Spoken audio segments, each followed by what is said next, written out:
Taking the path less traveled is difficult. You must believe in yourself. This is just the courage that our panelists have shown. Our first panelist has changed the narrative on weddings and wedding decor. When it comes to weddings and events, we often get stuck with how it was always been done.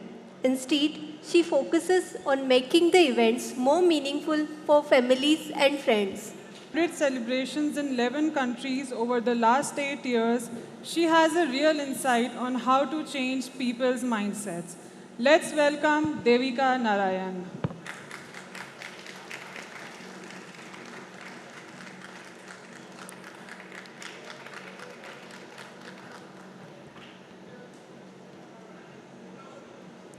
Yeah, sure. Now, I would like to invite our next panelist. As a consultant, she has reimagined how organizations think, measure, and can amplify their impact. Focused on bringing all voices to the table, she brings a deep empathy and the ability to build consensus.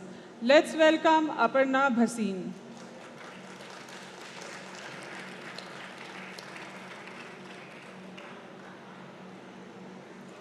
The moderator of our panel loves asking questions.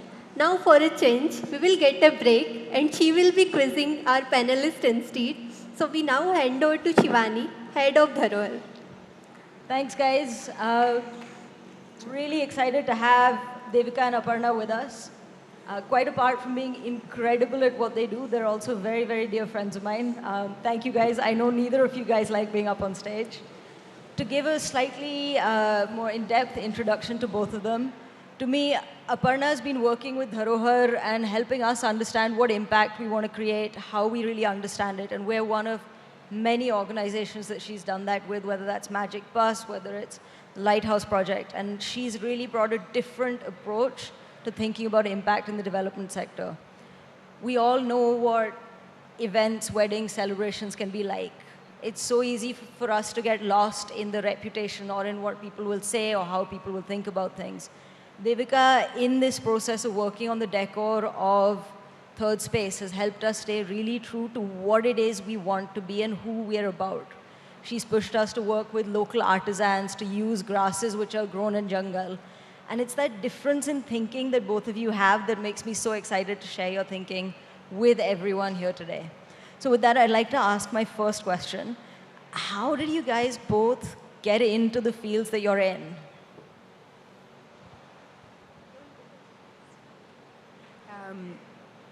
Can you hear me okay? Yeah.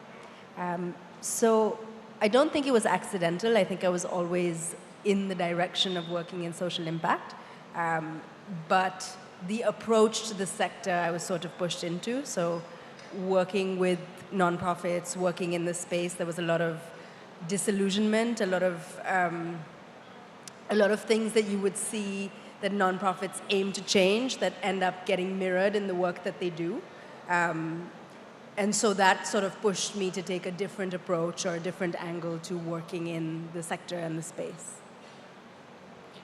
I think the honest answer is that I'm obsessed with weddings. I really enjoy them. I think I was 10 years old when I went to my first wedding. And I think I should have known back then this is what I wanted to do. But at 18, no one knows clearly what they want from life. So I tried being an artist, I tried being a journalist. My mom tried to make me a teacher. But at the end of it all, I think I found my way into weddings. Fun fact, I can't draw. And I told myself that if I can draw a straight line 10 times, I'll take myself to design school and become something more purposeful, like an architect or an interior designer. But the only way that I could design spaces was weddings, and then that ended up becoming my vocabulary to do cooler things. I think it's interesting that you talk about kind of falling into something that you knew you were passionate about. And yet, both these industries have been around for a long time. How did you have the courage to say, okay, I want to do this differently? Like, people have been having weddings for thousands of years. I think from me, it came from a more personal space. And it came by just challenging what was the norm, and not from the perspective of being a rebel, but just out of the curiosity of if something's been done a certain way, how has and why has no one tried to do it differently? And that's pretty much where the thought came from. There's a more personal angle to it because I was doing it for myself, I was doing it for the people I was working with, and I was not trying to do cool things, it just ended up being cool. When I started designing weddings, weddings were all about showmanship and grandeur. It was this sense of my wedding needs to be wow, it needs to be better than my neighbor's wedding. And I think people had forgotten that all celebrations are meant to be fun first.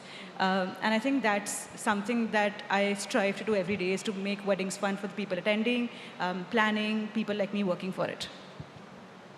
And when you're trying to create that sense of fun, and you're working with a client who maybe is coming in with that more traditional approach, how do you get that shift in mindset for them? I think a lot of it just comes from honest conversation and from that finding a middle ground.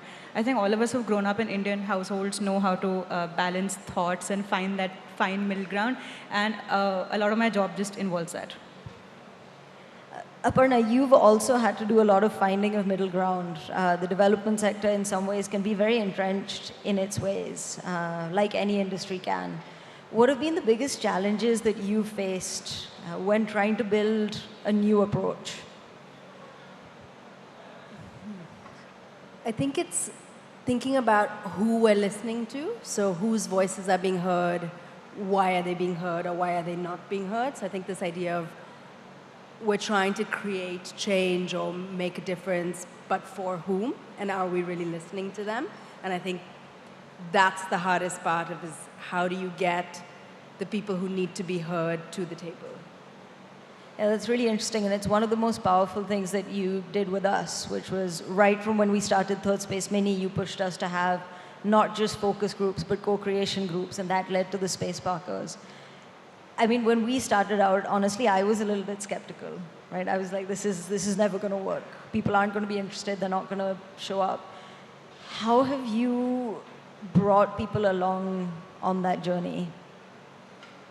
I actually, sitting in Third Space, it makes me think it's a lot of what you all try to do here, right? It's if you experience it, if you see it, if you try it, you come along on the journey. So I think it's very similar to that, is how do you get people to be a part of it or to experience something in order to bring them along?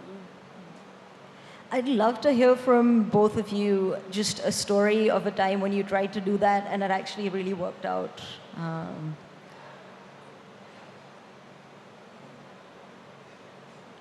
Okay, I can go. In a previous job where I was working, I was assigned sort of multiple northern states across the country, so Rajasthan, Jharkhand, Bihar, and I decided to hire female leaders in all of the states. And it was probably the hardest thing I've ever experienced, just the sort of pushback and the daily phone calls from each of them with like tears on how difficult it is, or the daily sort of push and challenge that they experienced. And I thought about it a lot. I regretted it many times, where I thought, what have I done? Why have I done this to myself, to them? But in the end, I think the impact they were able to have on the team around them, just by sort of persisting and not giving up, I think really pushed the boundary of the team in terms of what they recognized as possible.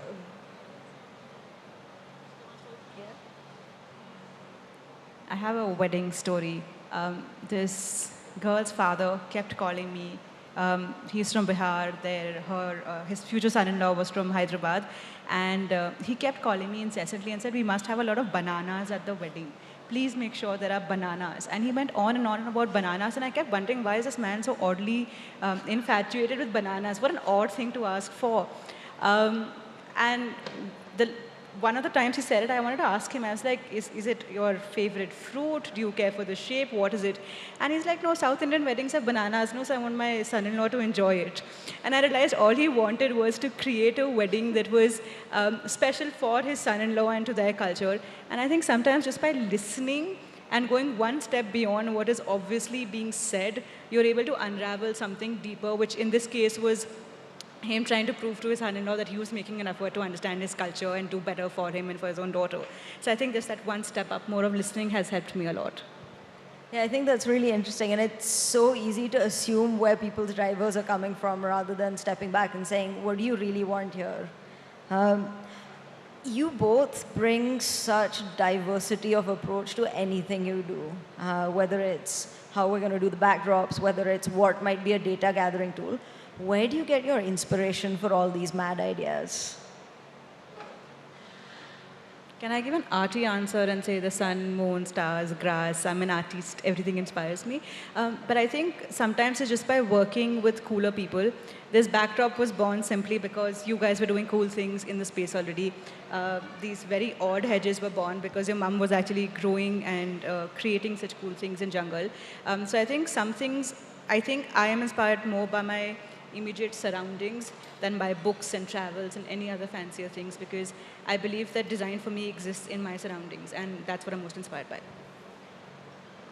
I'll pick up on that and say it's definitely a lot of the diversity around you. So I've been really lucky to have a team that's really different from me. So, you know, everybody on the team comes from a different experience, thinks very differently, sees the world very differently, and I think it definitely pushes you to build better. Yeah, I think that diversity is really important. I really love the idea of picking up what's happening around you. So now just for our final question, before we'll all get a short break, you spent a little bit of time in third space. You spent a lot of time thinking about what we're trying to do. What is something that you hope that we deliver, and what's something that you want to warn us against? I'll start with the hope, it's easier. So when I was sitting with the team, I think we were talking a lot about all of the hangout spaces or all of the spaces for people to come together.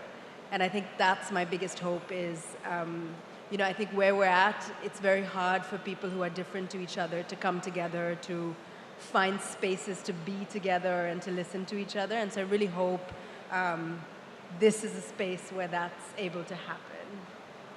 Thank you. I love that we live in a largely serious world, especially for adults, and in the middle of it, you made a space for play.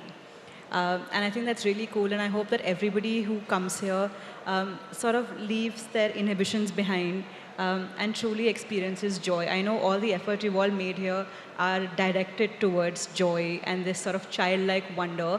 And I hope a lot more people get to experience this. I remember asking you, why does this exist in Udaipur and not in other cities in the country? Because I feel like spaces like this need to exist a lot more in the world.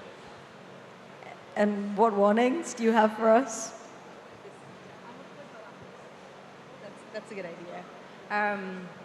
I don't know that I have any warnings. I think having worked with all of you, you'll dream really big and make what seems impossible sort of possible. So I would just say, for me, sort of keep going in that direction. What is your hope from third space? I think it's actually very similar to yours. We live in a very serious, sometimes quite an angry world, a world which has a lot of pressure. And if we take the time to play, whether that's sport or writing or creation, it can be anything. If we just take the time not to take ourselves so seriously, I think the world gets a lot better. So I think that's my hope. But thank you both so much for all you've done for the space and for being on this panel. We've now got an incredible musical performance coming up, but they're going to take about 20 minutes to set up. So please grab teas, coffees, move around, use the restrooms, and we'll be back in 20 minutes. Thank you so much, everyone.